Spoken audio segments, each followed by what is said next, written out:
170 లక్షలు white money ఇచ్చి ఇంతలా మీరు 36 ఏళ్ల చరిత్ర ఏం చెప్తుందో చూసుకుని 2014 నుంచి అసలు ఆయన ఫామ్ హౌస్లో ఏం చేస్తారో ప్రతి ఒక్కటి మనం వీడియోస్ కూడా అప్పటి నుంచి మనం చూస్తూనే ఉన్నాం.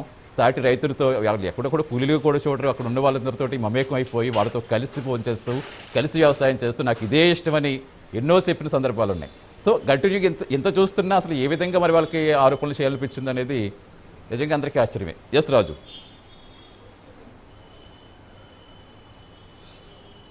ఎస్ సతీష్, ఇక్కడ ఒకటి అంటే దీన్ని చూస్తుంటే అసలు నవ్వాలా లేకపోతే ఇంకేంటి అర్థం కావట్లేదు. ఎందుకంటే ఇక్కడ పవన్ కళ్యాణ్ గారు ఆ భూమిని కొనేది 2014లో కొన్నారు. సో 2014లో ఆయన ఆ భూమిని కొనుగోలు చేస్తే అంతకు ముందు నుంచి అంటే 1988లో అగ్రిమెంట్ అయ్యి 1994లో మొదటి రిజిస్ట్రేషన్ జరిగింది.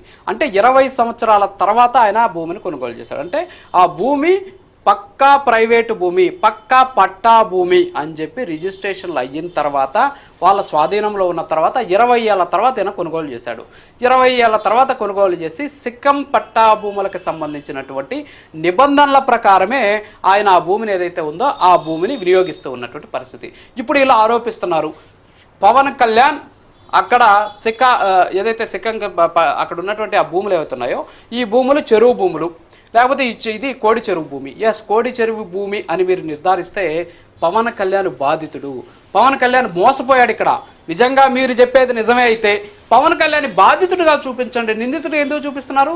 ఎస్ సార్, మీరు కొనినటువంటి ఆ కోడి చెరువు పక్కన ఉన్నటువంటి ఆ భూమి ఏదైతే ఉందో అది ప్రభుత్వ భూమి, మీరు మోసపోయారు సార్, మీరు నిజంగా ఇబ్బంది పడతారు సార్, మీరు మోసపోయారు, మీరు బాధితులు అని చెప్పండి.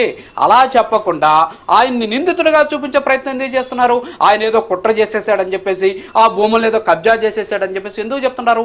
1988 నుంచి ఇప్పటి వరకు దాదాపు 36 సంవత్సరాలకు సంబంధించినటువంటి చరిత్ర ప్రైమ్ నైన్ న్యూస్ మీ ముందు పెట్టింది.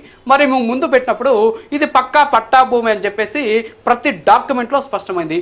ప్రభుత్వ వ్యవస్థలే కళ్ళు మూసుకోలేవు కదా. ప్రభుత్వ వ్యవస్థ 36 సంవత్సరాలు, ఇదేదో ఫలానా బీఆర్ఎస్ ప్రభుత్వ హయాంలో జరుగుంటే ఆ ప్రభుత్వంతో కుమ్మక్కై చేసాడు అని అనొచ్చు. లేదు, అంతకు ముందున్నటువంటి ఉమ్మడి ఆంధ్రప్రదేశ్లో ఉన్నటువంటి పరిస్థితుల్లో అప్పుడున్నటువంటి ప్రభుత్వాల హయాంలో జరుగుంటే అప్పుడు చేస్తుంటారేమో అనుకోవచ్చు. అలాగే ఇప్పుడున్నటువంటి కాంగ్రెస్ పార్టీ హయాంలో చేస్తుంటే ఇలా ఉండొచ్చు. 36 సంవత్సరాల క్రితం అంటే పవన్ కళ్యాణ్ గారు 23 సంవత్సరాల వయసు ఉన్నప్పటి నుంచి ఈ భూమికి సంబంధించినటువంటి చరిత్ర ప్రారంభమైంది. రికార్డెడ్ ఎవిడెన్స్, అందుబాటులో ఉన్నటువంటి ఆన్లైన్ ఎవిడెన్స్ ద్వారా.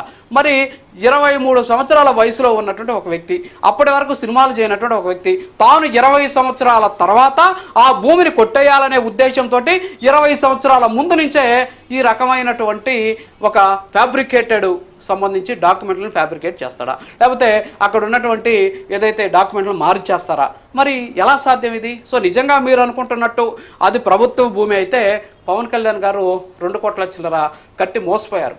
పవన్ కళ్యాణ్ గారు 2 కోట్లు చెల్లించి తన కష్టార్జితం నుంచి వైట్ మనీ కట్టి మోసపోయాడు. దాన్ని రిజిస్ట్రేషన్ చేసినప్పుడు రిజిస్ట్రార్ శాఖ అధికారులు దీనికి బాధ్యత వహించాలి. కానీ మీరు అవేం చెప్పట్లేదే. అది ప్రభుత్వ భూమి కాదు, పక్కా ఎవిడెన్స్ ఉంది. ఒకవేళ